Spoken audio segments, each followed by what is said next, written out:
आज हम शुरुआत कर रहे हैं यहीं से, विजिबिलिटी ऑफ इंटरफेरेंस।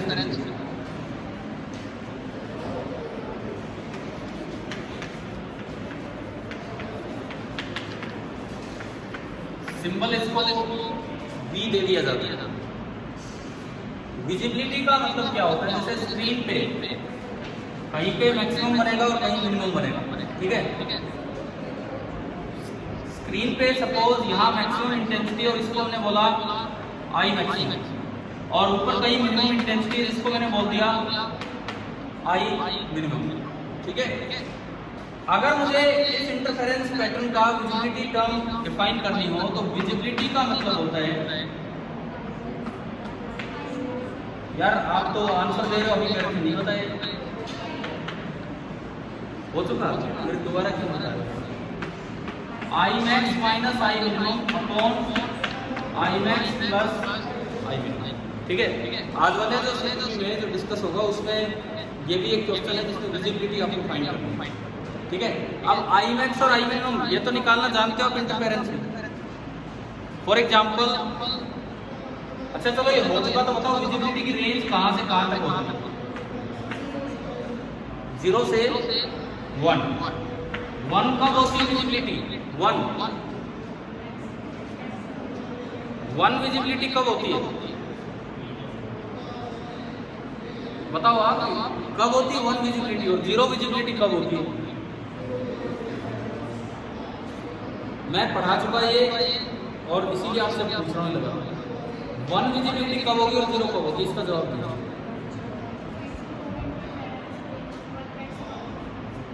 देखो सुनो, अगर I1 और I2 बराबर हो, अगर I1 और I2 बराबर हो तो I मिनिमम 0 होता है कि नहीं? अगर I1 और I2 बराबर हो तो I मिनिमम 0 होगा। तो अगर I मिनिमम 0 होगा तो ऊपर भी खाली I मैक्स बचा, नीचे भी खाली I मैक्स बचा, तो विजिबिलिटी कितनी होगी? 1। समझ रहे हो? अगर ये दोनों 0 हैं तो ऊपर और नीचे सेम टर्म बने, यानी कि 1 विजिबिलिटी कब होगी? 1 विजिबिलिटी तब होगी जब I1 बराबर हो किसके? I2, तो जो विजिबिलिटी है वो 1। क्लियर है? दूसरी बात, 0 विजिबिलिटी कब होगी? जब ऊपर वाली टर्म 0 होगी। भाई 0 तो कभी होगी ना जब ऊपर वाली टर्म 0 होगी। ऊपर वाली टर्म 0 कब होगी? जब आई मैक्स और आई मिनिमम दोनों इक्वल हो। इसका मतलब कोई इंटरफेरेंस कोई नहीं होगी। भाई अगर स्क्रीन पे मैक्सिमम और मिनिमम में डिफरेंस ही नहीं है, इट मीन्स एक यूनिफॉर्म इल्यूमिनेशन आपको नजर आ रहा है। समझ गए हो? जैसा इनकोहेरेंट सोर्सेज में होता है, जैसा सिंगल सोर्स में होता है, तो यूनिफॉर्म इल्यूमिनेशन अगर होगा तो वहां पे आई मैक्स और आई मिनिमम सेम होंगे। तो ऊपर तो 0 हो गया और नीचे नॉन 0, जुड़ के तो नॉन 0 आएगा। यानी कि 0 विजिबिलिटी का मतलब है, 0 विजिबिलिटी का मतलब है नो इंटरफेरेंस। 0 विजिबिलिटी का मतलब है नो इंटरफेरेंस, और 1 विजिबिलिटी का मतलब है मैक्सिमम कंट्रास्ट। मैक्सिमम कंट्रास्ट मतलब कि आई मिनिमम आई मैक्स के मुकाबले बहुत ही कम है। बहुत ही कम मतलब कितना है? बिल्कुल कितना ले लेना है? बिल्कुल 0 ले लेना। तो ये आपका होगा ये। समझ आया कि नहीं? ठीक है, चलिए अब एक क्वेश्चन लेते हैं, तो आपको असाइनमेंट मिल जाएगा, लेकिन आप तब तक कीजिए। सवाल लेते हैं, कल जो पढ़ा हुआ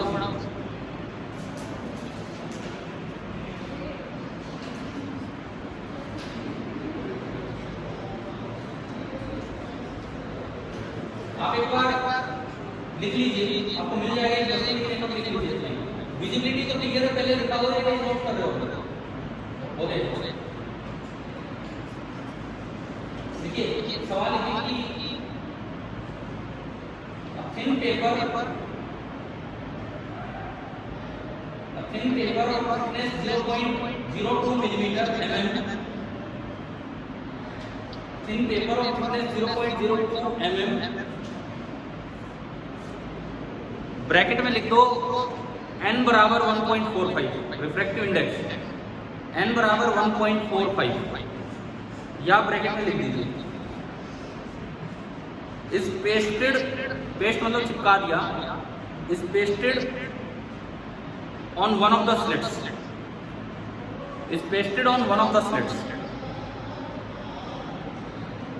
लेकिन इस सवाल में एक और नई बात यह है कि जो पेपर है वो आने वाली लाइट का कुछ पार्ट एब्जॉर्ब कर लेता है। ये लिखो, the paper transmits 4/9, 4/9, paper transmits 4/9 of the light energy falling on it, 4/9 of the light energy falling on it. जो हम ले रहे हैं ये आपका पहला सवाल है इस असाइनमेंट का, ठीक है। अब सुनिए, लैम्बडा दे रखा है 600 नैनोमीटर, ये भी लिख दो, लैम्बडा बराबर 600 नैनोमीटर। अब इस पे बेस्ड 3 क्वेश्चन है यहाँ। पहला सवाल क्या है सुनिए, ये लिखता है, अभी बताओ, अभी स्लिट के सामने स्लैब लगा रखी है कि नहीं? क्वेश्चन पढ़ के बताओ। लगा रखी है, एक में लगाइए कि दोनों में लगाइए? एक में। पहला सवाल है, हाउ मेनी फ्रिंजेस, लिख लो अभी तो line, how many fringes will cross the centre, how many fringes will cross the centre if an identical paper piece, if an identical paper piece is pasted on other slit also, is pasted on other slit also।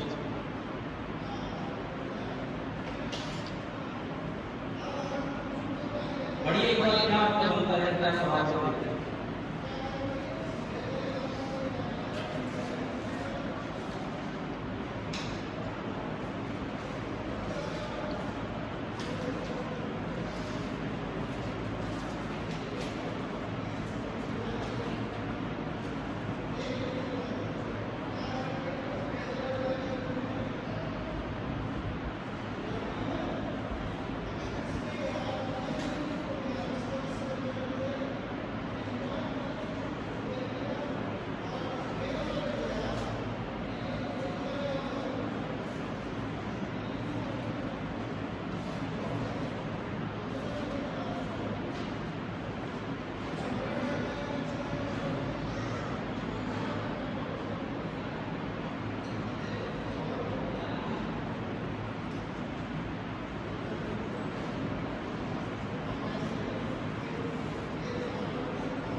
अगर आप दोनों slit पे same paper चिपका दोगे तो that is equivalent to कि जैसे आपने कोई पेपर नहीं चिपकाया, यानी कि दोबारा से सेंटर मैक्सिमम कहाँ जाएगा?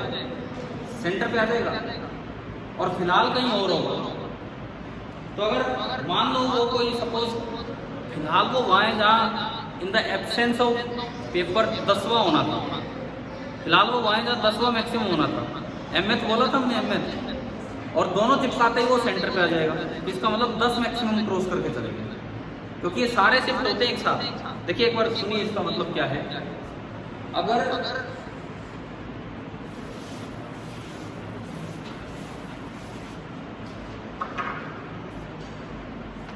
ये कोई स्प्लिट अरेंजमेंट है, ये स्क्रीन है, आपको दिया गया है कि जब एक साइड पेपर लगाया इसके आगे तो सेंट्रल मैक्सिमम यहाँ कहीं, पता नहीं कहा है, मुझे नहीं पता है। अब बोला है कि जब दूसरी साइड भी ऐसा ही पेपर लगा दे तो सेंटर से कितनी फ्रिंज निकली है। मैं कहता हूं कि अभी यहां मान लीजिए कौन सा मैक्सिमम है,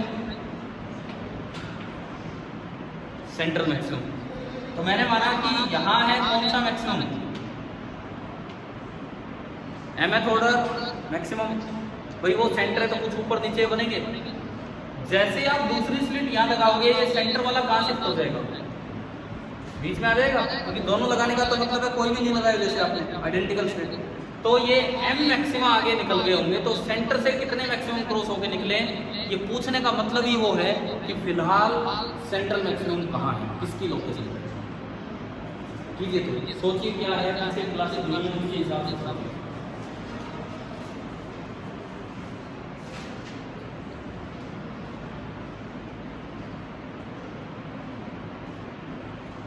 क्या इक्वेशन थी? एमएच मैक्सिमा अगर सेंटर पे आता है या सेंटर वाला मैक्सिमम एमएच की जगह चला जाता है तो क्या इक्वेशन थी उनकी? M lambda is equal to, देखो ऐसे रटने वाला काम नहीं, आप एक बार ढंग से समझो ये क्या है। सपोज एक भी स्लिट नहीं लगाई होती, सॉरी एक भी स्लिट के आगे पेपर नहीं लगाया होता, इधर देखो, अगर एक भी स्लिट के आगे पेपर नहीं लगाया होता तो सेंट्रल मैक्सिमम यहाँ होता, समझ रहे हो? मान लो तो कोई पेपर नहीं लगाया तो यहाँ पे है आपका सेंट्रल मैक्सिमम, और मैं कहता हूं कि यहाँ पे है, सपोज कीजिए कौन सा ऑर्डर? Mth order. एक भी साइड पेपर नहीं लगाया या दोनों साइड पेपर लगा दिया, बात तो एक ही है, समझ गए? क्लियर है यहाँ पे? और ये यहाँ पे सेंट्रल मैक्सिमम है और वो एमएथ है। अब मान लो मैंने इसको हटा दिया तो सेंट्रल मैक्सिमम कहाँ पहुंच जाएगा? एमएच की जगह पे, यही तो था, इसको हटा दिया, एक रखा है, तो अब सेंट्रल मैक्सिमम यहाँ पहुंच गया एमएच की जगह। सेंट्रल यहाँ शिफ्ट हुआ तो जो नीचे वाला एमएच था वो कहाँ गया? सेंटर पे आ गया, क्योंकि हमने पढ़ा था ये फ्रिंज बीटा चेंज नहीं होता है चिपकाने से, तो सेम शिफ्टिंग होगी, ठीक है? इसका मतलब सेंटर से कितने गुजरे हैं? एम मैक्सिमा पास हो गया, ये आपका सवाल है। मतलब सेम चीज पूछी है, एक होता कि दोनों पे कुछ नहीं लगा रखा उसके बाद एक लगाया, या फिर एक पे एक लगा रखा उसके बाद दूसरे पे लगा दिया, बात एक ही है। और यूं पूछने की बजाय कि कहाँ गया, ये पूछ लिया कि सेंटर से कितने मैक्सिमम निकले, तो इक्वेशन वही लगेगी। कौन सी इक्वेशन? क्या इक्वेशन थी? M lambda is equal to mu minus 1 या एन माइनस 1 इंटू। एक बार आपकी इक्वेशन लगा के पहले हम निकालें, वैल्यूज आपके पास हैं ना, ये कोई नंबर आएगा, इंटीजर आएगा, सिंपल ढंग से देखो। एम लैम्डा बराबर N minus 1 into T, equation लगा के पहले निकालो क्या आएगा।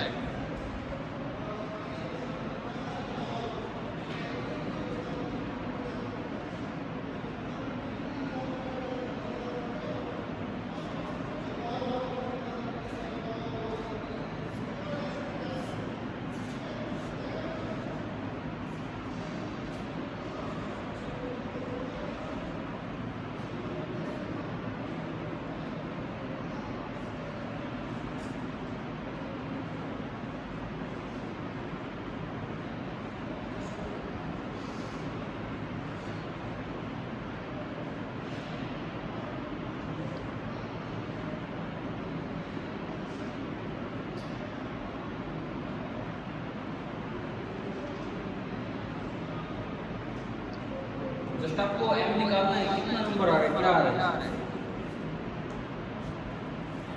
अच्छा इनकी वैल्यूज बोलना। m बराबर n कितना दिया है सवाल में? 1.45, तो n माइनस 1 हो गया 0.45। थिकनेस कितनी दी है? थिकनेस 0.02 मिलीमीटर, यानी कि 0.02 इंटू 10⁻³ अपॉन लैम्डा। लैम्डा कितना दिया है? 600 नैनोमीटर, तो 600 इंटू 10⁻⁹। अब पावर इकट्ठी करो पहले, 2 ये गई तो 10⁻⁷, और ऊपर देखो 3 और 2 5 और 2 7, 10⁻⁷ से 10⁻⁷ कैंसिल हो जाएगा, तो ये ओनली बचेगा 45 इंटू 2/6। एक बार देख सकते हो आप, सारी पावर कटती है, ओनली बचा 45 इंटू 2/6, यानी कि 45/3। कितना आया? इस इक्वेशन से आपने m निकाल दिया है ना, इस इक्वेशन से आपका m आ गया, m कितना आया? 15 आ गया। इसके बाद देखो m 15 आने का, मैं बढ़ाऊं इसको आगे ना, समझ में इक्वेशन क्या है। अब इसका मतलब सुनिए क्या है। अगर आपने एक भी स्लिट के आगे शीट नहीं लगा रखी होती, या दोनों के आगे आइडेंटिकल शीट लगा दी, सिचुएशन तो सेम, ठीक है। इसका मतलब जब आपने दोनों शीट्स लगाई हुई थी,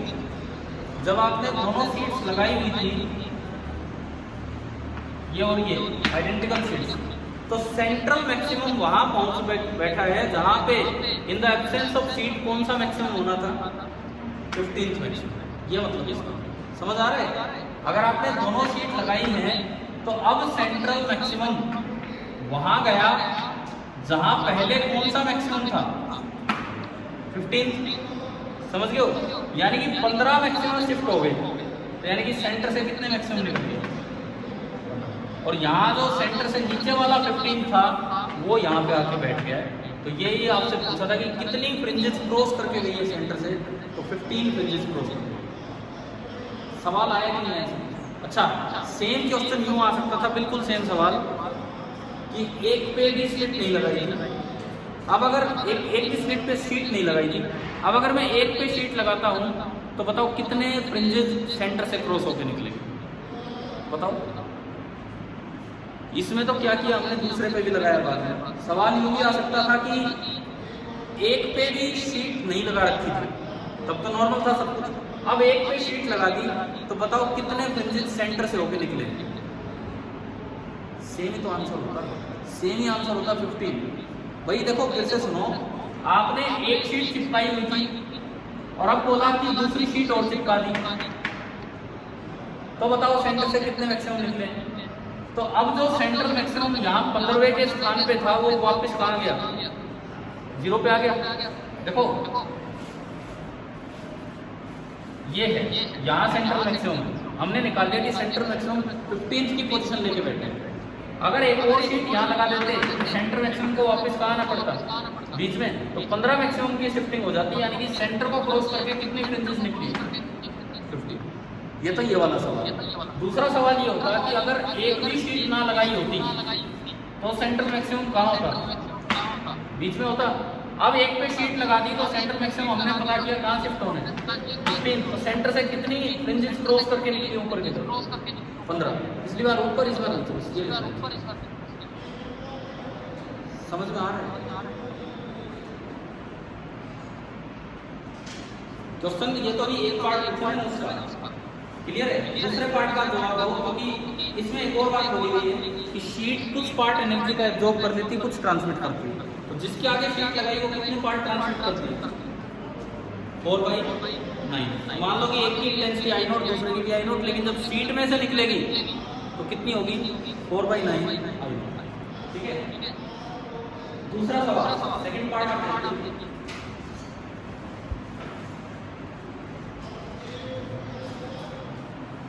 सेकंड क्वेश्चन है, फाइंड आईएक्स ऑफ आई।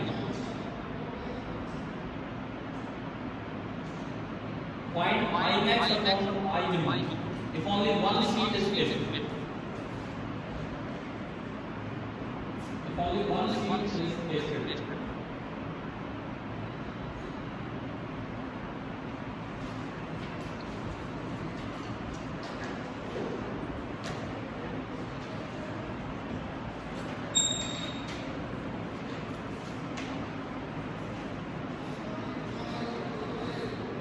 अगर केवल एक शीट लगाई, मान लो I2 के साथ शीट लगा दी नीचे वाले के साथ, तो I1 तो लेंगे I0 और I2 कितना लेंगे। बोला है कि शीट में से कितनी लाइट ट्रांसमिट होती है, 4/9। वैसे मान लो दोनों में से I0 निकलती, लेकिन अब एक में से I0 निकलेगी और एक में से 4/9 I0। तो I1 I0 है और I2 4/9 I0 है। अब आप निकालो Imax upon I0।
I max का क्या फॉर्मूला होता है? Under root I1 plus under root I2 का होल स्क्वायर। बताओ यार, याद है कि नहीं? और आई मिनिमम का क्या फॉर्मूला होता है? Under root I1 minus under root I2 का होल स्क्वायर, है ना? आपसे रेशियो पूछा है, I1 और I2 पता है आपको? I1 कितना है? I0 और I2 कितना है? 4/9। मैंने एक बार इसमें रखा रूट I0 प्लस 4/9 से 2/3 बाहर आएगा अंडर से, 2/3 रूट I0 का whole square. Root I0 common आके I0 बन गया बाहर, 1 प्लस 2/3, 1 प्लस 2/3 5/3 और उसका भी स्क्वायर 25/16। बताओ आई मैक्स आया? 9 आई मैक्स आ गया, ठीक है। अब निकालो आई मिनिमम, फिर से वही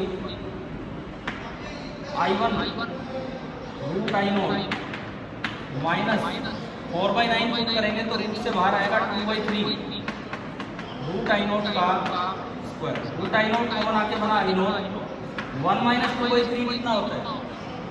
1/3, 1/3 का स्क्वायर कितना आ गया? I0/9। समझ आया? तो रेशियो पूछा है, रेशियो बताओ कितना? ओनली 25। I0/9 से I0/9 कैंसिल हो रहा है, रेशियो आपका आ गया 25। ये लाइन से सवाल है आपके पीछे, आपको ढंग से अभी फोटोकॉपी मिल जाएगी तो उसे आप देख सकते हैं कैसे क्या आया कि नहीं आया। मतलब इसमें एक एक्स्ट्रा चीज ये जुड़ी है कि ये शीट वाले क्वेश्चंस में ऐसा भी किया जा सकता है कि शीट कुछ पार्ट एब्जॉर्ब कर ले। अगर शीट कुछ पार्ट एब्जॉर्ब करेगा तो ये इस तरह से इंटेंसिटी में फर्क आएगा, बीटा बीटा में कोई फर्क नहीं आता। और तीसरा पार्ट है इसका, आज एक टर्म हमने स्टार्टिंग में मैंने रिवाइज करवाई, विजिबिलिटी। फाइंड वी, ये जो एक पैटर्न है इसकी विजिबिलिटी आप निकालिए।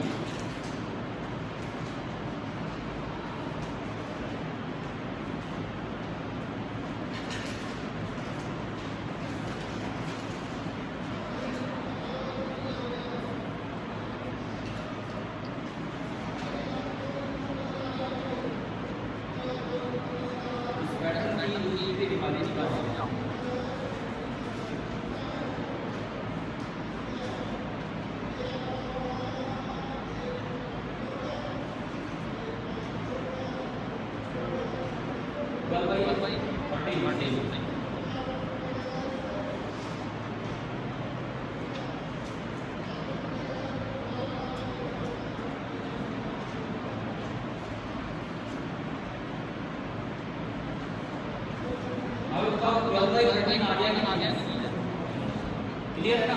ठीक है, जस्ट फॉर्मूला लगाना है विजिबिलिटी का। किसी का नहीं आया तो मैं बोर्ड पे बताऊं, हो गया, ठीक है। इसमें सबसे मेन था फर्स्ट पार्ट कि शिफ्टिंग कैसे होती है और उसको किस किस तरीके से पूछा जा सकता है। अब बताओ ये शीट डालने वाला पार्ट आ गया था। अच्छा, इससे जो आगे सवाल है सीपीपी में आप करेंगे ट्राई, अभी नहीं करवा रहा हूँ मैं, तो उसमें वो है कि लिक्विड है और लिक्विड के अंदर भी आपने क्या डाल दी है? शीट। क्या पिछले लेक्चर में ऐसा कोई काम करवाया गया था कि नहीं? है ना? तो घर से ट्राई करेंगे वो वाला काम। अब बात आती है कि हम कह देते हैं कि शीट डाली, उससे सेंट्रल मैक्सिमम शिफ्ट हो गया, वो देख लो कौन सी जगह गया, उससे कर लो। क्या आपने एक चीज पढ़ी थी कि इंटरफेरेंस में सारे मैक्सिमा की विड्थ तो इंटेंसिटी तो सेम ही होती है। 4I0 एक ग्राफ बनाया है हमने। तो जब सेंट्रल मैक्सिमम 15वें की जगह गया, पहचानेंगे कैसे कि वो सेंट्रल मैक्सिमम पहुंच गया? क्योंकि हम तो ये कहते हैं कि इंटरफेरेंस में सबकी इंटेंसिटी क्या होती है? सेम। तो पहचाने कैसे? सवाल आ गया समझ आपको? क्योंकि ये तो थ्योरेटिकल बात होगी कि वो 15th की जगह चला गया, हम कैसे पहचान पाएंगे कि ये 15th की जगह है? तो इसमें दो जवाब है इसके। पहला जवाब, असल में जब डबल स्लिट अरेंजमेंट लेते हैं तो खाली इंटरफेरेंस नहीं होता, डिफ्रैक्शन भी होता है, जो हमारा अगला फिनोमेना होगा। तो जब डिफ्रैक्शन पढ़नेंगे तब interference plus diffraction combined effect से पता लगेगा कि सेंट्रल फ्रिंज की इंटेंसिटी सबसे ज़्यादा होती है औरों के मुकाबले, तो अपने आप वहाँ पे फिर आपको दिख जाएगा। दोबारा सुनो मैं क्या कह रहा हूँ। हम ये जो फ्रिंज शिफ्टिंग वाला काम कर रहे हैं, हम बार बार बोलते हैं शीट लगाई, उससे सेंट्रल मैक्सिमम किसी और की जगह चला गया, वो देख लो। अरे वो देखे कैसे? वो सेंट्रल मैक्सिमम जैसे ही तो सारे मैक्सिमम है, जितनी इंटेंसिटी सेंटर पे है उतनी फर्स्ट की होगी, उतनी सेकंड की होगी, तो हमें पता कैसे लगेगा कि सेंटर वहाँ गया? तो इसके दो जवाब हैं। पहला जवाब, खाली इंटरफेरेंस नहीं होता, इंटरफेरेंस के साथ डिफ्रैक्शन भी होते हैं। तो जब डिफ्रैक्शन इफेक्ट को कंसीडर करेंगे अगले चैप्टर में, तो पता लगेगा कि सेंट्रल की इंटेंसिटी बाकियों के मुकाबले थोड़ी ज़्यादा होती है, तो इसलिए वो पहचान में आएगा। दूसरा, अगर कोई दिक्कत है तो आप वाइट लाइट लीजिए। वाइट लाइट में क्या होगा? केवल सेंट्रल मैक्सिमम वाइट होगा और बाकी फ्रिंजेस कलर्ड होगा, तो अब आपको अलग से दिख जाएगा कि सेंट्रल मैक्सिमम कहाँ पहुंचा। तो नेक्स्ट हेडिंग आप डालिए YDSC विद वाइट लाइट।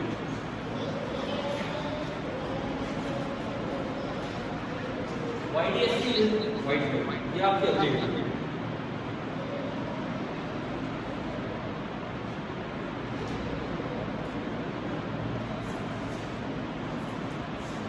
इसमें क्या होगा कि सोर्स मोनोक्रोमेटिक नहीं है,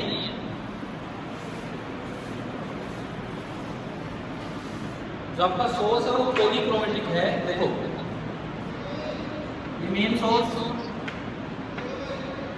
ये अरेंजमेंट डबल स्लिट अरेंजमेंट, ये S1 और ये S2, ठीक है, और ये सामने screen, capital D distance rule. अब यहाँ से जो लाइट चलेगी पूरा विब्ग्योर पैटर्न चल रहा है। एक बार उनके लैम्डा का अंदाजा लगाओ, रेड की वेवलेंथ ज़्यादा होती कि कम होती? रेड की ज़्यादा होती ना, so lambda for red is greater than lambda for violet.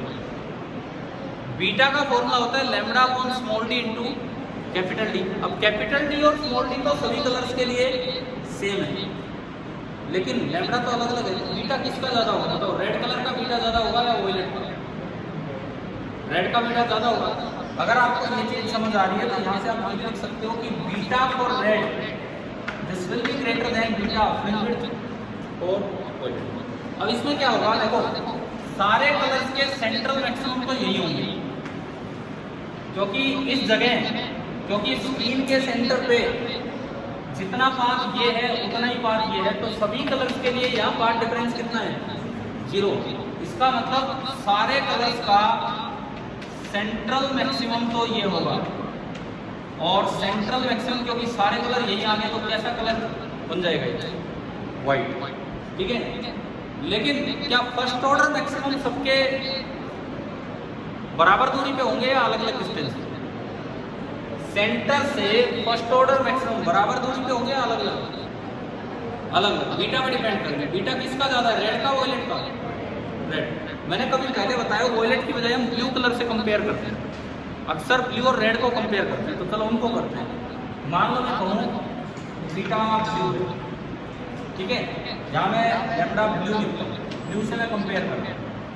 अब बताओ बीटा रेड का ज्यादा है, ब्लू का कम है, तो किसका मैक्सिमम पास होगा, किसका मैक्सिमम होगा? ब्लू का पास होगा। सुनिए अभी ध्यान से देखें, अगर मैं इसके पास यहाँ पे देखता हूँ, so this is blue maximum, और थोड़ा और दूर जाऊँ तो ये कैसा है, रेड मैक्सिमम। मैंने फर्स्ट ऑर्डर की बात की है। एक बात तो क्लियर होगी कि अगर YDSC वाइट लाइट से करोगे तो सेंट्रल फ्रिंज तो मिलेगी वाइट और साइड वाली कलर। पहली ऑब्जर्वेशन तो ये हमें याद रखना, सेंट्रल फ्रिंज वाइट एंड बाकी साइड वाली कलर होगी, ठीक है। दूसरी बात, सेंट्रल मैक्सिमम के नजदीक ब्लूइश कलर दिखेगा तो या रेडिश कलर दिखेगा? इस सवाल का जवाब देंगे, एक अच्छा सवाल है ये। सेंट्रल मैक्सिमम के नजदीक ब्लू कलर दिखेगा या रेड कलर दिखेगा? सवाल आ रहा है समझ? सेंट्रल मैक्सिमम के नजदीक ब्लू कलर दिखेगा या रेड कलर दिखेगा? बोलो, सुन ही नहीं रहा मुझे। कौन सा गर्वित, कौन सा कलर बोल रहा? इसको हटा के बोलते हैं ब्लू। अब ये बिल्कुल गलत जवाब है। ज़्यादातर बच्चे ब्लू ही बोल रहे थे और मैं 3-4 बार इसीलिए पूछ रहा था कि कुछ चेंज हो जाए, लेकिन चेंज नहीं हुआ। क्यों गलत जवाब? इधर सुनिए। मैक्सिमम जो होता है, पहला मैक्सिमम बीटा दूरी पे होता है। सेंट्रल मैक्सिमम और पहले मैक्सिमम के बीच में एक मिनिमम भी तो आता है। सेंट्रल मैक्सिमम और पहले मैक्सिमम के बीच में एक मिनिमम आता है कि नहीं? अगर मैक्सिमम बीटा दूरी पे है तो मिनिमम बीटा बाई 2 दूरी पे होगा। समझ रहे हो? तो बीटा जिसका कम है, बीटा बाई 2 भी उसका कम होगा। तो आप ये बताओ, अगर ब्लू मैक्सिमम यहाँ है, रेड मैक्सिमम यहाँ है, तो ब्लू मिनिमम कहाँ होगा? सेंटर पे, इनके बीच में। यानी कि ये मैंने बोला, सपोज ये है ब्लू मिनिमम, ये है ब्लू मैक्सिमम, इस तरह का। क्लियर है? क्लियर है यहाँ तक? अब सुनो, ब्लू के मैक्सिमम आने से पहले क्या आ चुका होगा? ब्लू का मिनिमम आ चुका होगा। और जहाँ पे ब्लू का मिनिमम होता है, जहाँ पे ब्लू का मिनिमम है, वहाँ ब्लू कलर गायब है और वहाँ पे ऑलमोस्ट कैसी अपीयरेंस नजर आती है स्क्रीन पे? क्योंकि व्हाइट लाइट में से ब्लू कलर गायब हो गया है तो रेड वहाँ पे डोमिनेट हो जाता है। वहाँ पे कैसी अपीयरेंस नजर आ जाएगी? रेड। उसके बाद फिर ब्लू का क्या आ रहा है? मैक्सिमम आ रहा है, तो उसके बाद आपको नजर आएगा ब्लू कलर। तो आप बताओ, सेंट्रल मैक्सिमम के नजदीक ब्लू कलर दिखेगा या रेड कलर दिखेगा? देखो, कोई भी बच्चा तो ये सोच नहीं सकता है, कारण ये तो एक्सपेरिमेंटली जब देखा गया होगा तो उससे पता लगा होगा। नहीं तो दिमाग में तो यही चीज आती है कि जब ब्लू का बीटा कम है तो ब्लू फ्रिंज क्या होनी चाहिए? पास होनी चाहिए। लेकिन जब ब्लू फ्रिंज पास है, ब्लू का मैक्सिमम पास है, तो ब्लू का मिनिमम तो और भी पास होगा। और जहाँ ब्लू का मिनिमम होता है वहाँ कैसा कलर दिखने लग जाता है? रेड कलर दिखता है। तो ये बात आप दिमाग में रखना, क्लियर करना बिल्कुल, कि वैसे तो ब्लू फ्रिंज पास होती है, लेकिन बीच में जहाँ ब्लू का मिनिमम होगा वहाँ पहले कौन सा कलर दिख जाएगा आपको? रेड कलर दिखने लगेगा। समझ आ गया है कि नहीं? वाईडीएससी विद व्हाइट लाइट में 3 बातें याद रखना। सेंट्रल मैक्सिमम तो कैसा मिलेगा? White. Side maxima coloured, central white, side वाले कलर्ड। और वैसे तो ब्लू फ्रिंज पास बनेगी सेंटर के, परंतु उससे भी पहले ब्लू का मिनिमम होगा और जहाँ आपको कौन सा कलर? नियरली रेड कलर वहाँ पे रखिए। ठीक है? 2-3 अपनी बातें दिमाग में रखना। देख लीजिए, अगर कुछ भी अपने आप इसमें बनाना है।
अब एक थ्योरेटिकल क्वेश्चन आ जाता है सब्जेक्टिव पेपर्स में, बोर्ड एग्जाम में, इस तरह से।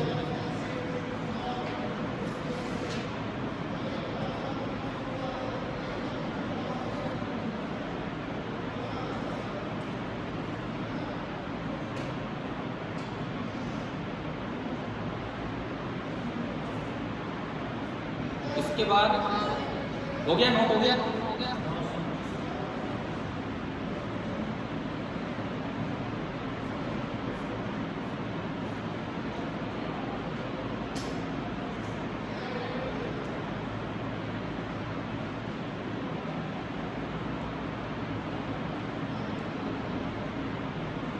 कभी कभार ऐसे सवाल पूछते हैं कि right the conditions for sustained interference of light. Sustained interference मतलब कि आपको दिखे ढंग से, वहाँ इंटरफेरेंस हो और आप ऑब्जर्व कर सकें।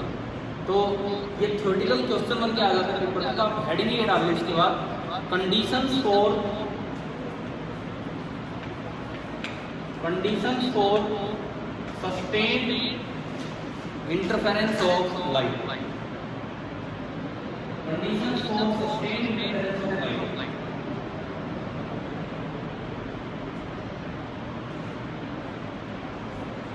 जो सबसे मेन कंडीशन है, सबसे मेन, इसके बिना तो इंटरफेरेंस ही नहीं होगा, बताओ क्या है? सोर्सेज कैसे होने चाहिए? वो है, समझ गए ना? इसके बिना तो इंटरफेरेंस होगा ही नहीं। नंबर 1 आप लिख लीजिए, सोर्सेज मस्ट बी कोहेरेंट।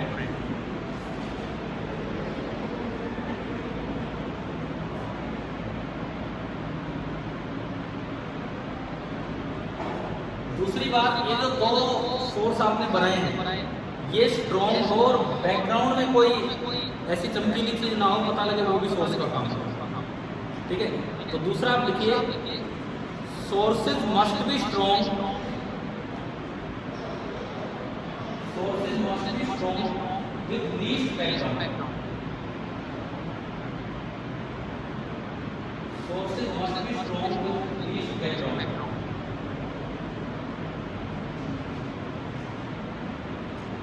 अच्छा, तीसरी बात यह है कि विजिबिलिटी अच्छी होगी तो वो सस्टेन इंटरफेरेंस है। विजिबिलिटी मैक्सिमम कितनी होती है? 1 कब होती है? 1 कब होती है? जब I1 और I2 दोनों इक्वल हो, तभी तो I मिनिमम 0 होगा। देखिए तीसरी बात, the amplitude of the waves, the amplitude of the waves from the two sources should be equal.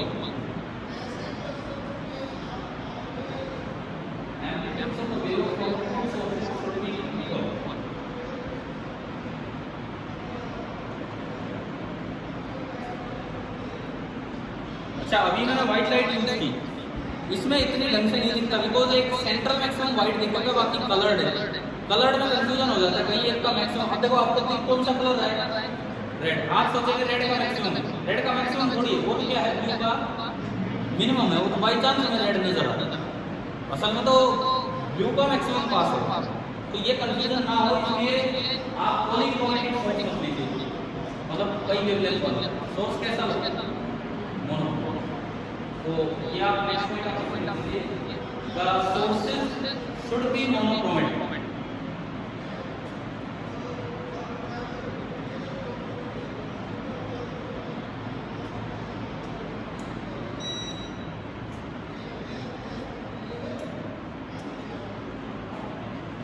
अगली कंडीशन, ये जो दो सोर्स है, ये जो S1 S2 दो सोर्स है, तो पास पास होने चाहिए कि दूर दूर होने चाहिए? क्या हो गया, टाइम हो गया? कोई इतनी जल्दी कैसे हो गया टाइम? छोटा लेक्चर है नहीं यार, उसका वो 10th वाला तो बड़ा है था, दूसरी बिल्डिंग का हुआ। चलो ठीक है, सुनो, ये दो जो सोर्स है S1 S2, ये पास पास होने चाहिए, दूर दूर होने चाहिए? पास होने चाहिए, मिलीमीटर में है ना। तो ये लिखो next condition, the two sources should be close to each other.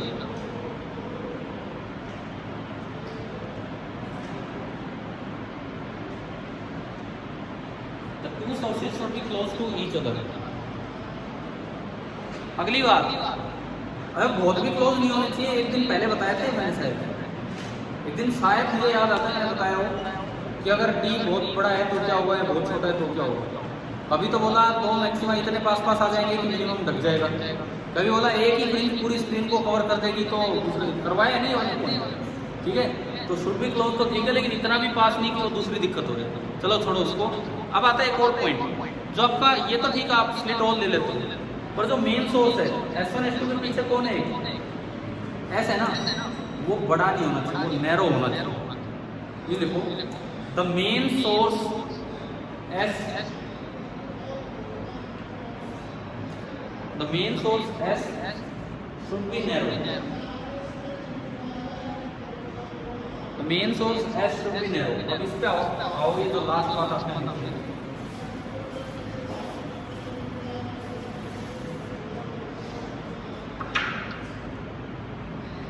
ये मेन सोर्स है, लेट इसका साइज में मान के चलूं A। ठीक है, दिख रहा है ना सभी को? ये मैंने मेन सोर्स माना है और A हम मान के चल रहे हैं size of main slit. S1 S2 तो पिन होल होते हैं, वो तो कुछ है ही नहीं। S1 S2 तो सिंपली पिन होल है। एक S1 एक S2 इस तरह से, वो तो अपने आप ही छोटे होते हैं। और मान लो ये दूरी कितनी है, कौन सी डिस्टेंस, जो मेन सोर्स है उसकी डबल स्लिट से, ठीक है, जो मेन सोर्स है उसकी डबल स्लिट से जो डिस्टेंस है वो हमने मानी है। क्लियर है? कोई बच्चा है या नहीं है? कोई एक सिंगल स्टूडेंट। अब देखिए इसके बाद सुने, आपने आखिरी पॉइंट लिखा है कि ये जो मेन सोर्स है इट शुड बी नैरो, छोटा होना चाहिए। छोटा कब बिहेव करेगा छोटे की तरह, या तो असल में इसका साइज छोटा ही हो, या फिर अगर ये थोड़ा दूर होगा तो क्या हमें दूर से वो पॉइंट सोर्स नजर आएगा कि नहीं? भाई मैं ये चाहता हूँ कि जो मेन स्लिट है वो छोटी हो, साइज में छोटी हो, तो या तो पास रखी हो तो छोटी हो, या फिर उसको क्या रख दीजिए, थोड़ा सा दूर रख दीजिए, तो वो किस तरह बिहेव करेगी पॉइंट सोर्स। क्लियर है? इसका मतलब अगर आप इंटरफेरेंस फ्रिंज ऑब्जर्व करना चाहते हो, टू ऑब्जर्व इंटरफेरेंस फ्रिंजेस, अगर आप इंटरफेरेंस फ्रिंजेस ऑब्जर्व करना चाहते हो, सपोज ये वेवलेंथ चली है लैम्डा और ये दूरी है d, आप इंटरफेरेंस फ्रिंजेस ऑब्जर्व करना चाहते हो तो उसके लिए S शुड बिहेव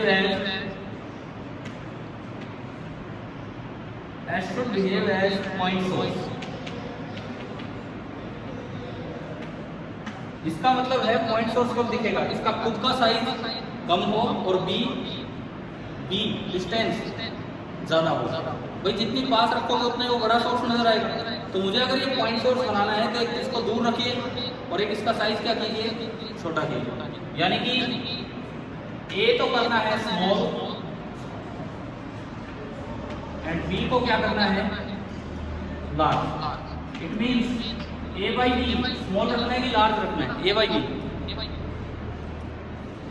अगर ए छोटा रखना है बी बड़ा रखना है तो ए बाई बी बताओ, स्मॉल हुआ ना, यानी कि a by b should be small. अब बात आती है कितना स्मॉल कितना लें, तो एक कंडीशन होती है जो आप याद करना, हालांकि ए और बी चेंज करने से बीटा पे फर्क नहीं पड़ता है। क्यों नहीं पड़ता? क्योंकि बीटा के फॉर्मूले में तो ना ए आता है और ना ही बी, उसमें तो lambda upon small D into capital, वो एक अलग चीज है।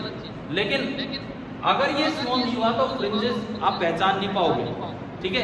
तो ये कितना होना चाहिए, इसकी जो लिमिटिंग वैल्यू है इससे ज्यादा नहीं होना चाहिए, that is lambda upon D. Lambda तो क्या है वेवलेंथ और डी क्या है दोनों के बीच का सेपरेशन।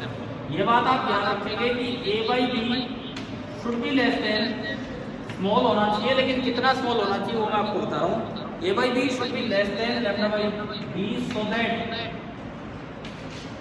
फ्रिंजेस आर विजिबल, अलग अलग आपको फ्रिंजेस दिखेंगे, so that the fringes are visible. अगर आपने इससे बड़ा कर दिया ना तो आप पहचान नहीं पाओगे, फ्रिंजेस उनमें कंट्रास्ट कम हो जाए।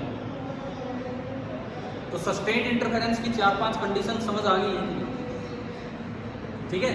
आखिरी पॉइंट में हम पहली बार मेन सोर्स पे गए, पहली बार मेन सोर्स पे गए, अभी तक इसका जिक्र नहीं हुआ था, उसका साइज उसकी दूरी का जिक्र।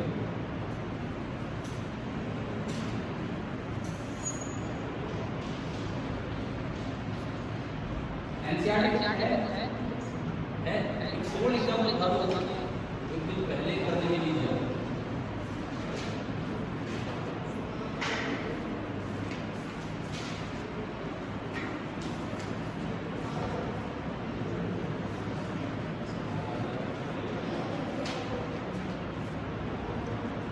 पेज नंबर कितना है एनसीईआरटी में 366।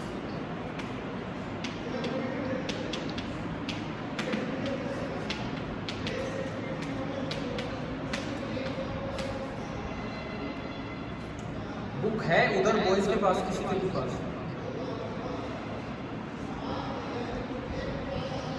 कोई बात नहीं है तो कोई बात नहीं, घर पे देख लेना जाके। अभी मैं वैसे बोल देता हूँ कि ये एक सोल्ड एग्जाम्पल है, एग्जाम्पल नंबर शायद 4 होगा।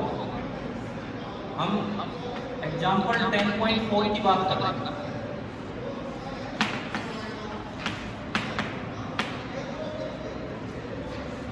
कितने पार्ट्स हैं इसमें? 6 हैं, ठीक है। अब हम लाइन से आज की क्लास में अपनी बात करेंगे 6 पार्ट भी डिस्कस करेंगे, ठीक है। अब इसके बाद जो है इंटरफेरेंस में केवल बचेगा डिस्कशन। एक चीज मैंने आपको नहीं पढ़ाई है, interference by division of amplitude. मैंने ओनली कौन सा पढ़ाया है? शुरुआत में बताया था interference by division of wavefront, हमारे सिलेबस में वही है। लेकिन पुराने जो पेपर्स होते हैं कई बार उसमें थोड़ा बहुत वो दिख जाता है interference by division of amplitude पे थ्योरेटिकल क्वेश्चन, तो 10 मिनट लगेंगे, मैं आपको वैसे बता दूँ, उसकी डिटेल में नहीं जाना, उसकी क्वेश्चन हमें नहीं जाना। जैसे मान लो पानी है, पानी के ऊपर थोड़ा सॉफ्ट लेयर बनी हुई, क्या उसमें कलर्स आपको दिखते हैं कि नहीं? सनलाइट आती है तो पानी के ऊपर एक सॉफ्ट की लेयर बनी हुई है, साबुन की लेयर, क्या उसमें कलर्स नजर आते हैं कि नहीं? वहाँ वो किस कारण से होता है? वो होता है interference by division of amplitude, ठीक है। तो उसकी इक्वेशंस पे नहीं जाना, वो नहीं है सिलेबस में। पुराने पेपर्स में कभी आ जाया करते थे उन पे क्वेश्चंस, तो वो हम वहाँ थोड़ा सा उसके बारे में बता देंगे। लेकिन ये मान के चलो कि इंटरफेरेंस फिनिश हो रहा है, अगली क्लास में आप सारा काम करके लाओगे ताकि हम कुछ प्रॉब्लम्स भी डिस्कस कर सके। मतलब ज़्यादा से ज़्यादा हम एक क्लास और इसमें लगा सकें, और ज़रूरी नहीं कि उसके लिए आपको अगले परसों ही आना पड़े, एक क्लास तो बीच में भी हो जाएगी, समझ रहे हो ना? एक क्लास तो कल बीच में भी हो जाएगी, तो मे भी हम अगली जो हमारी यहाँ क्लासरूम में क्लास है उसमें डिफ्रैक्शन स्टार्ट हो जाएगा। तो अभी देखते हैं 6 पार्ट में पहला पार्ट बोलिए क्या है, या फिर बुक मुझे दे दीजिए एक बार, तो ये कुछ देखो सुनो, 6 पार्ट्स आप सुन लीजिए। फर्स्ट पार्ट वाईडीएससी अरेंजमेंट पे ये क्वेश्चन है, पहला पार्ट सुने। क्वेश्चन में लिखा है what is the effect on the interference fringes. Interference fringes पे क्या इफेक्ट होगा ये आपसे पूछा है। अगर आप ये करते हैं तो ये जो भी कुछ इसमें दिया है, पहला पार्ट है screen is moved away from the plane of the slits. This is the plane of the slits, और स्क्रीन को आप कहाँ ले गए हैं? इससे भी दूर ले गए। इंटरफेरेंस फ्रिंजेस पे फर्क बताना है, तो आपको याद होगा हमारे 2 फॉर्मूले थे, बीटा और थीटा। लीनियर सेपरेशन का तो फॉर्मूला था lambda upon small D into capital, और एंगुलर सेपरेशन का फॉर्मूला था लैम्डा बाई डी। अगर आप स्क्रीन को दूर ले जाओगे तो क्या थीटा पे फर्क पड़ेगा? नहीं पड़ेगा, कैपिटल डी तो आ ही नहीं रहा। स्क्रीन दूर ले जाने का मतलब आपने कैपिटल डी को बढ़ा दिया, लेकिन बीटा पे तो फर्क पड़ेगा। अगर आप स्क्रीन दूर ले जाओगे, शायद मैंने पीछे कभी किसी क्लास में बताया हो, सेंट्रल मैक्सिमम इसी लाइन पे चलेगा, फर्स्ट मैक्सिमम इसी लाइन पे चलता रहेगा। तो आप दूर लेके गए स्क्रीन को, तो पहले बीटा ये था और अब बीटा क्या हो गया? ज़्यादा हो गया, तो थीटा से। बताओ ये डिस्कस हो चुका है ये वाला? तो ये पहला सवाल है। ये जो क्वेश्चंस हैं पूरे चांसेस होते हैं, पूरे चांस हैं कि आपके सीबीएसई एग्जाम में सोल्ड एग्जाम्पल में से कोई ना कोई पार्ट पूछा जाए, आते रहते हैं, ठीक है।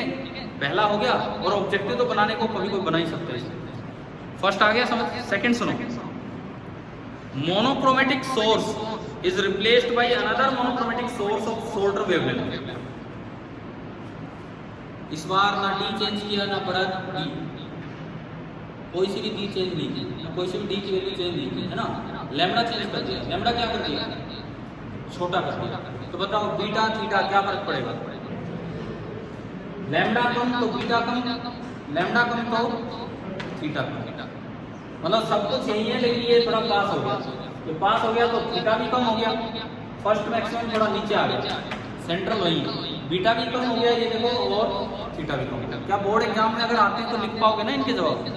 ठीक है, समझ आ रहा है सभी को? लैम्डा चेंज करने से क्या हुआ? तीसरा, the separation between the 2 slits is increased. Separation between the 2 slits is increased. Beta theta पे बताओ क्या फर्क पड़ेगा? डी बढ़ाया तो थीटा भी कम होगा और बीटा भी कम होगा, यानी कि फ्रिंजेस विल कम पास, मतलब क्लियर हो जाएंगी थोड़ी यार, ठीक है ना। फ्रिंजेस पास हो जाएंगी, क्लियर है। लेकिन इनमें एक बात का आपको ध्यान देना होगा। आज आपने एक और कंडीशन पढ़ी है कि this a by b should be less than lambda by D. कभी भी कोई सवाल आए जिसमें लैम्डा को चेंज किया गया हो या डी को चेंज किया गया हो, तो आपको ये बताना है कि आप कर लो ये चेंज, कोई बात नहीं। लेकिन एक बात की ध्यान रखना कि कहीं ये कंडीशन वायलेट ना हो जाए, नहीं तो फिर फ्रिंजेस गायब। जैसे दोबारा बताओ, पिछला सवाल क्या था कि लैम्डा कम किया था ना, एक क्वेश्चन आपने जवाब दे दिया लैम्डा कम किया तो बीटा भी कम हो गया और थीटा भी कम हो गया, ठीक है। सवाल आता लैम्डा बढ़ाया तो भी आप जवाब दे देते बीटा भी बढ़ गया और थीटा भी बढ़ गया। अब एक बार इस पे ध्यान दो, ए बाई बी छोटा होना चाहिए किससे, लैम्डा बाई बी से। अगर आप लैम्डा को कम करते हो तो क्या जरूरी है कि ए बाई बी अब भी छोटा ही रहे? हो सकता है ना कि लैम्डा बाई डी इतना छोटा हो गया, हो सकता है कि लैम्डा बाई डी इतना छोटा हो गया कि ए बाई बी उससे बड़ा निकल गया। तो अगर ए बाई बी उससे बड़ा हो गया तो क्या अब आपको फ्रिंजेस दिखेंगी? नहीं दिखेंगी। अब तो वो पीछे वाला सोर्स पॉइंट सोर्स की तरह बिहेव ही नहीं करेगी। तो अब ये ध्यान रखो, पिछला सवाल आया लैम्डा कम किया तो आपको बोलना है बीटा कम होगा, थीटा कम होगा, बट लैम्डा इतना ही कम करो कि lambda by D A by B से ज्यादा है। समझ में आया कि नहीं आया? कहीं भी क्वेश्चन आए छोटे के लिए तो ये कंडीशन बता के आनी है साथ, ए और बी क्या है वो अलग से लिख देना है। समझ आ गया? उसके बाद अब सुनो अगला part, separation between the two slits is increase. D को इंक्रीज किया, डी इंक्रीज किया, आपने बोला बीटा भी कम होगा और थीटा भी। एक बार उधर चलो, अगर डी को बढ़ाओगे तो लैम्डा बाई डी कम होगा या ज्यादा होगा? अगर डी को बढ़ाओगे तो लैम्डा बाई डी कम होगा, कहीं कम होते होते इतना कम ना हो जाए, क्योंकि अगर इससे भी कम हो गया तो अगेन फ्रिंजेस गायब हो जाएगा। तो इस सवाल में भी आपको ये बात ऐड करके आनी पड़ेगी। समझ गए हो? इन जवाबों में इस चीज का ध्यान रखना है कि अगर लैम्डा या डी चेंज किया जा रहा है और अगर लैम्डा बाई डी कम हो रहा है तो आपको एक सेफ्टी रखनी है कि लैम्डा बाई डी इतना कम ना हो जाए कि कहीं ए बाई बी से भी छोटा चला जाए, तो दिक्कत हो जाएगी। समझ आ गया? ठीक है, सुनो नेक्स्ट है the source slit is moved closer to the double slit. Source slit is moved closer to the double slit. बताओ ये क्या है? Source slit is moved closer to the double slit, केवल और केवल बी कम, और तो बीटा थीटा में तो कोई फर्क पड़ा ही नहीं। बी अगर कम होगा, बी अगर कम होगा तो ए बाई बी कम हो रहा है कि बढ़ रहा है? ज्यादा, ज्यादा में भी दिक्कत है, वो कम नहीं होना चाहिए और ये ज्यादा नहीं होना चाहिए। ज्यादा में फिर से दिक्कत है, बोले बढ़ाते रहो कोई बात नहीं, मतलब बी को कम करते रहो, ए बाई बी बढ़ाते रहो, कोई दिक्कत नहीं है। दिक्कत तब आएगी जब a by b lambda by d को क्रॉस कर जाएगा तो फ्रिंजेस गायब होंगी। तब तक ना बीटा चेंज होगा और ना थीटा।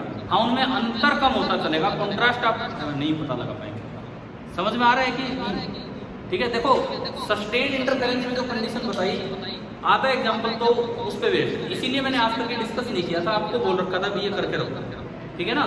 तो ये सस्टेन इंटरफेरेंस वाली आखिरी कंडीशन पे बेस्ड जवाब आ रहा है हर एक जवाब। ये बताओ लास्ट वाला ये वाला पार्ट आ गया? समझ एक बार सुनो, इसमें लिखा था कि द सोर्स स्लिट मतलब वो S is moved closer to the double slit. अब मैं एक बार इसका आंसर पढ़ता हूँ। ये था इसमें डी का आंसर ये लिखते हैं, let S be the size of the source. अरे मैंने उसको ये बोला, ये एस बोल रहे, एस इसलिए नहीं बोलते, एस तो हम इसका नाम दे देते हैं। And capital S beats distance, ये सारे कंफ्यूज हो रहे हैं, स्मॉल एस कैपिटल एस, इसकी बजाय हमने क्या कर दिया ए और बी, उस डिस्टेंस को बी बोल दिया। For interference fringes to be seen, कि वो एक पॉइंट सोर्स की तरह बिहेव करे, उसके लिए कंडीशन होती है कि एस बाई एस मतलब a by b should be less than lambda by d. ये लिखा है, बुक में लिखा है, समझ गए हो? It should be satisfied, otherwise interference patterns produced by different part of the source overlap and no fringes are seen. आपको थोड़ा सा और बता देता हूँ कि होगा क्या अगर ये कंडीशन वायलेट होगी, तो ये पॉइंट सोर्स की तरह बिहेव नहीं करेगी। पॉइंट सोर्स की तरह बिहेव नहीं करेगा तो इसका एक सोर्स ये, इसका एक सोर्स ये, इसका एक सोर्स ये, इसके अंदर कई सोर्स होंगे, इसके अलग इंटरफेरेंस होंगे, इसके अलग इंटरफेरेंस होंगे, इसके अलग इंटरफेरेंस होंगे, और उन सबकी फ्रिंजेस ओवरलैप कर जाएंगी और हमें कहीं भी कोई इंटरफेरेंस नजर नहीं है। समझ गए हो? ये कंडीशन क्यों है? अगर ये पॉइंट सोर्स की तरह बिहेव करेगा तो एक सिंगल सोर्स दिखेगा, अगर ये पास है या ये बड़ा है तो इसके अंदर ही कई सोर्स नजर आएंगे, उन सबका अपना अपना इंटरफेरेंस होगा और उन सबके लिए, क्योंकि सबके लिए एसोनेस्ट इंटरफेरेंस करेगा और सबके फ्रिंजेस ओवरलैप कर जाएंगे, तो हमें कोई क्लियर फ्रिंज पैटर्न नजर नहीं है। क्या समझ आ गया है? क्या है ये लिखा हुआ है इसमें बुक में? अच्छा, उसके बाद दस एज बी डिक्रीजेस, ये कैपिटल एस लिखता है, मैं बी बोल रहा हूँ। Thus as B decreases that is the source slit is brought closer, आप पास लाओगे, the interference pattern gets less and less sharp. Less and less sharp का मतलब ये नहीं कि पास आगे दूर हो गए, शार्प कम हो रहा है, मतलब ब्राइटनेस और डार्कनेस में डिफरेंस क्या होता जा रहा है, चेंज हो रहा है, हम इतना ज़्यादा आइडेंटिफाई नहीं कर पा रहे हैं। उसके बाद लिखता है और जब आप बहुत पास ले आए तो फ्रिंजेस डिसअपियर हो जाते हैं, लेकिन till then the fringe separation remain fix, तब तक भी बीटा क्या रहेगा, सेम। क्या समझ आ गया? और सुनो, दो पार्ट ही बचे हैं। E part, width of the source slit is increase, ये भी वही है, width of the source slit is increase. A को इंक्रीज कर दोगे तो सेम ही जवाब है, ए इंक्रीज करोगे तो ये बढ़ने लगा। ध्यान रखना है कभी ये बढ़ते बढ़ते इससे ज़्यादा ना हो जाए, ज़्यादा हो गया तो फ्रिंजेस गायब, ज़्यादा नहीं हुआ तब तक फ्रिंजेस रहेंगी, बीटा फिक्स है लेकिन वो कम अंतर दिखेगा। समझ में आया? आखिरी part, monochromatic source is replaced by a source of white light. ये हो गया आज हमारा, हो गया। अगर मोनोक्रोमेटिक सोर्स किसी में व्हाइट लाइट सोर्स आए तो सेंट्रल फ्रिंज तो कैसी होगी, व्हाइट, साइड फ्रिंजेस कैसी होंगी, कलर्ड, और सेंटर के पास पहले ब्लू कलर नजर आएगा या रेड, रेड। एक बार पढ़ते हैं इसका भी answer. The interference pattern due to different components, ठीक है पढ़ लेना। इन्होंने वही लिख रखा है, कंडीशंस लगा रखी हैं मिनिमा मैक्सिमा की, लेकिन लास्ट में एक लाइन लिखता है the fringe closest on either side of central white fringe is red. Fringe closest to either side, दोनों साइड, किसी भी side of central fringe is red and जो फारदेस्ट होगी वो ब्लू। क्या समझ आ गया है कि नहीं? और आफ्टर फ्यू फ्रिंजेस, आखिरी line, no clear fringe pattern in fringe, कुछ ही दूर दिखेगी उसके बाद गायब, और उसके बाद इसमें आ गया डिफ्लेक्शन। तो हम अपनी एक और फिनिशिंग क्लास लेंगे, आप तब तक ना HC वर्मा का इंटरफेरेंस वाला काम पूरा कीजिए, ठीक है? डिस्कशन क्लास कल हो सकती है, परसों से यहाँ जो क्लास होगी उसमें हम डिफ्लेक्शन स्टार्ट करेंगे, ठीक है? Thank you.